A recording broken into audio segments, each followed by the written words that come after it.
This podcast is a member of the Place to Be Nation family. Visit us at placetobenation.com, the only place to be in your pop culture world.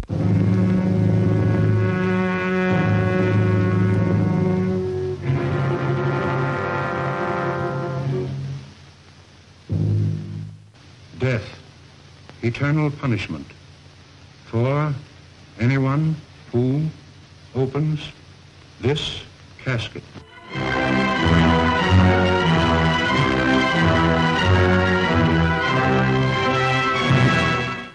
The mummy. Is it dead or alive? Human or inhuman? You'll know. You'll see.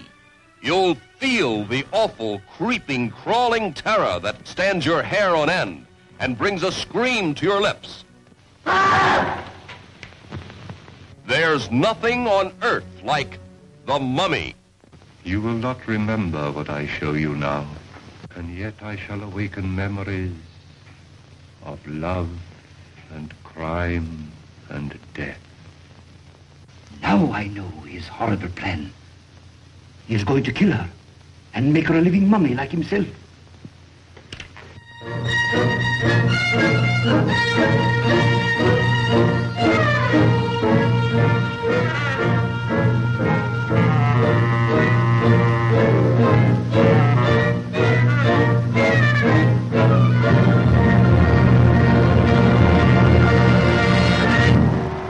Place to Be Nation, welcome to the newest installment of the new show here on the Place to Be Nation pop feed titled Pop Goes the Classics. My name is Scott Criscuolo.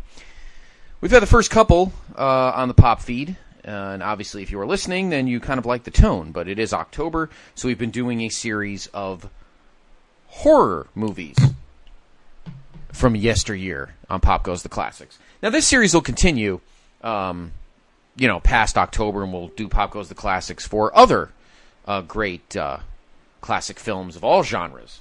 But we decided to start it in October and talk about some of the great movies that came out back in the day in the realm of horror. And tonight, we are going to continue through the Universal Monsterverse, if you will. And of course, that was the run of horror movies that came out between 1931 and 1956. Tonight, we are going to 1932 for the third of the Big Six, and that being The Mummy, which came out on December 22nd, 1932. This is the third time we've done this, and I haven't mentioned the Big Six. I've mentioned the Big Six often, but I haven't mentioned who they actually are. The Big Six, now, there were 30 movies. There were 30 movies in the Universal Monsterverse. The six big ones are Dracula, Frankenstein, The Mummy, The Invisible Man, The Wolfman, and The Creature from the Black Lagoon. And then, of course, there was the ton of sequels and spin-offs that went from that.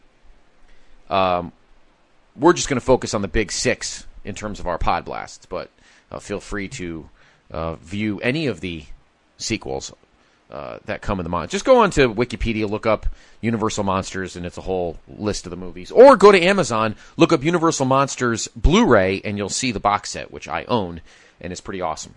Tonight we are doing The Mummy. And the best part about The Mummy, once again, another Carl Laemmle produced film, Jr., this one directed by Karl Freund. This is the second movie, a horror movie of the Monsterverse that starred Boris Karloff. Of course, as you all know, if you listened, or if you're a horror fan already, or you listened to the last Pop Goes the Classics, you of course know that Boris Karloff was Frankenstein, or Frankenstein's monster. Well, he came back here, and he played the Mummy, meaning Imhotep, the ancient Egyptian high priest. It's about an ancient Egyptian mummy discovered by a team of archaeologists and inadvertently brought back to life through a magic scroll. Disguised as a modern Egyptian, the mummy searches for his lost love, who he believes has been reincarnated into a modern girl. Pretty cool, actually. And again, Boris Karloff, tremendous job. And of course, tremendous job by Jack Pierce and the rest of the makeup crew to make him look pretty awesome. Because I'm sure, and I've read, that this makeup was actually almost tougher to do than the makeup he did for Frankenstein. In a nutshell, An archaeological expedition led by Sir Joseph Wemple finds the mummy of an ancient Egyptian high priest named Imhotep, played by Karloff. When an inspection of the mummy by Wemple's friend Dr. Muller, Edward Van Sloan, guy whose name I always mention, reveals that the viscera were not removed. Muller deduces that although Imhotep has been wrapped like a traditional mummy, he has been buried alive. Also buried with Imhotep is a casket with a curse on it. Despite Muller's warning, Sir Joseph's assistant Ralph Norton opens it. He reads aloud the life-giving scroll, the Scroll of Thoth. Imhotep rises, the sight of which snaps Norton's mind and causes him to laugh hysterically, and the mummy shuffles off with the scroll. Fast forward 10 years.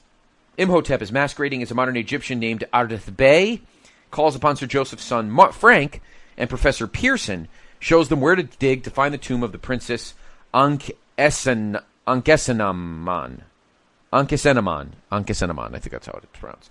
After locating the tomb, the archaeologists present its treasures to the Cairo Museum and thank Bey for their discovery possible. It is further revealed that Imhotep's horrific death was punishment for sacrilege, attempting to resurrect his forbidden lover, the princess Ankesenamam. Trying to say it the way that they said it in the movie. Imhotep soon discovers Helen Grosvenor, a half-Egyptian woman bearing a striking resemblance to the princess. Believing her to be Ankh-Esenamon's reincarnation, he attempts to kill her with the intention of mummifying her, resurrecting her, and finally making her his bride. Helen is rescued when she remembers her ancestral past life, prays to the goddess Isis to come to her aid. The statue of Isis raises its arm and emits a flash that sets the scroll of Thoth on fire. This breaks the spell that had given Imhotep his immortality, causing him to crumble to dust. At the urging of Dr. Muller, Frank calls Helen back to the world of the living, while the scroll of Thoth continues to burn. 73 minutes, by the way, another nice, compact, Universal monster movie. Boris Karloff, Zita Johann, David Manners, Arthur Byron, once again, Edward Van Sloan, Bramwell Fletcher, and etc., and etc. Now, in 1922, kind of like when, in the 80s, when, what's his name, tried to open Al Capone's vault. Well, when they opened Tutankhamun's tomb in 1922, plus the movie The Curse of the Pharaohs, Carl Laemmle commissioned story editor Richard Shayer to find a literary novel to form a basis for an Egyptian-themed horror film. Dracula and Frankenstein mostly took place in Europe, so Carl Laemmle Jr. wanted a different backdrop, if you will. Well, there was a short story by Arthur Conan Doyle, yes, the one that wrote Sherlock Holmes, and this was titled The Ring of Thoth. Well, they co-wrote a 9-page treatment with a couple of other writers. The story was set in San Francisco, etc., etc. Karl Freund directed. He was the cinematographer on Dracula. He was hired to direct, making this his first film in the United States as a director. He had been the cinematographer on the epic Fritz Lang movie Metropolis, another classic, another one we may do down the line for Pop Goes the Classics, and later photographed this television series I Love Lucy. So he went from horror to comedy. The film was retitled The Mummy. Freund cast Zita Johann. Filming was scheduled for 3 weeks. Karloff's first day was spent shooting the mummy's awakening from his sarcophagus. And, of course, the working of the great makeup that made this... Karloff looked amazing. He looked amazing in Frankenstein, but he looked just as good here as well. The sunken eyes, the very serious face. Karloff was a very menacing-looking guy, but apparently he was a teddy bear. Jack Pierce, the legendary makeup artist, began transforming him at 11 o'clock in the morning. Then they were done at 7. He finished the scenes as 2 a.m., another 2 hours removing the makeup. And it was tough work, but Karloff did it. A lengthy and detailed flashback sequence is longer than as it presently exists. The sequence showed the various forms Ankh-Esenaman was reincarnated in over the centuries. Henry Victor's credit in the film is Saxon Warrior, despite his performance having been deleted. Stills exist of those sequences, but the footage has been lost. Because when they used to cut stuff back then, they just cut it. The piece of classical music heard during the opening credits, taken from the Tchaikovsky ballet Swan Lake, was also used in Dracula. So if you listened to the first Pop Goes the Classics, you'll hear that piece of music. I did it at the beginning of Dracula, and for the heck of it, I did it at the beginning of this show, this Pod Blast as well. And in 1933, it was also reused in the title music for the same studio's Secret of the Blue Room. Film was a great success. as anticipated, and that is, of course, because it was Boris Karloff and it was a good horror movie. Rotten Tomatoes gave it 93%, so not bad. Didn't have the same gravitas, obviously, as Dracula and Frankenstein did, but it still carried a lot of weight.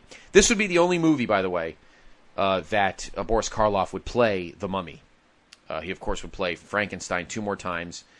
And then by 1956, the reason that we always talk about that year as the end is because not only that was the year that Bela Lugosi died, but that was also the year that Boris Karloff realized, I'm getting too old to put makeup on, so he stopped doing makeup movies and, of course, continued to do some great horror and suspense films till his death in 1969.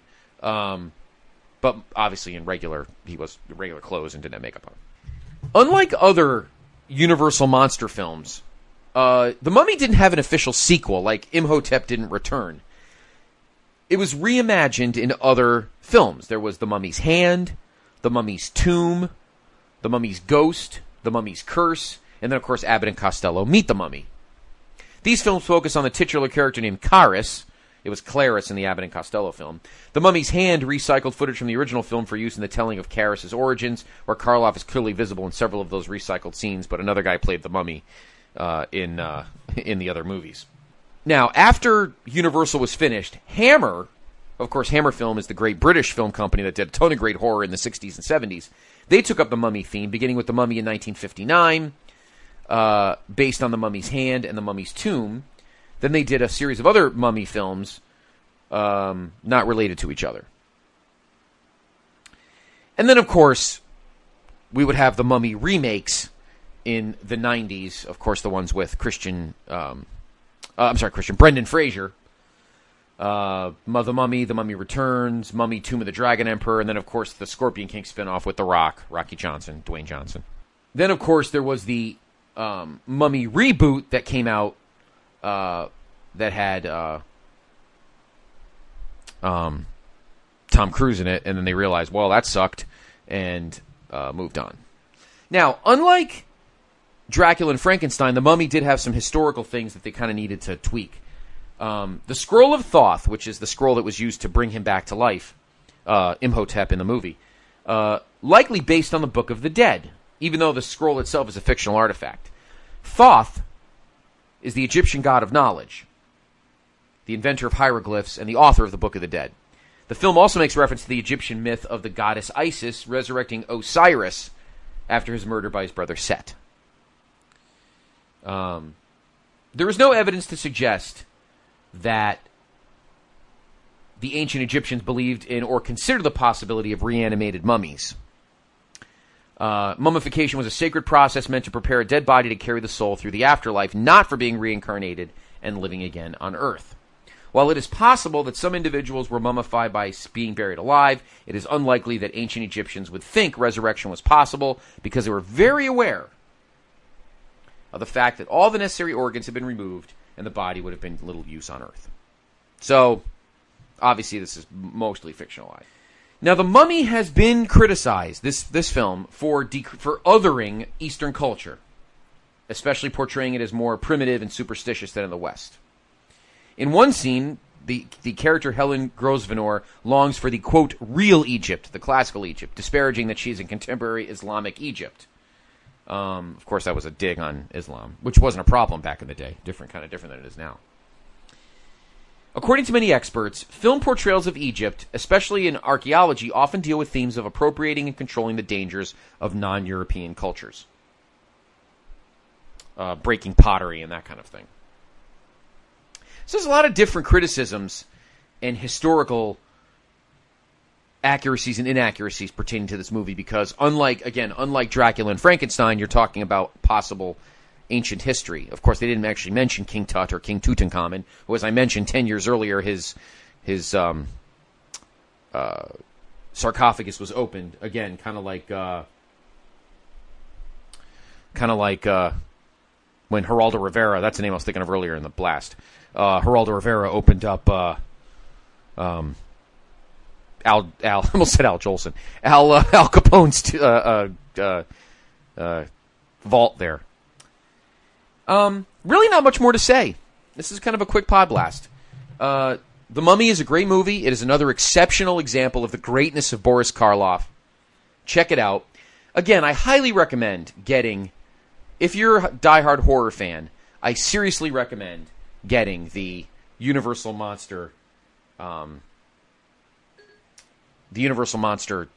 set. It's a gray box set. It's absolutely beautiful. It's got all 30 Universal films, horror films from 31 to 56, and you're just going to love it. You're just going to love it.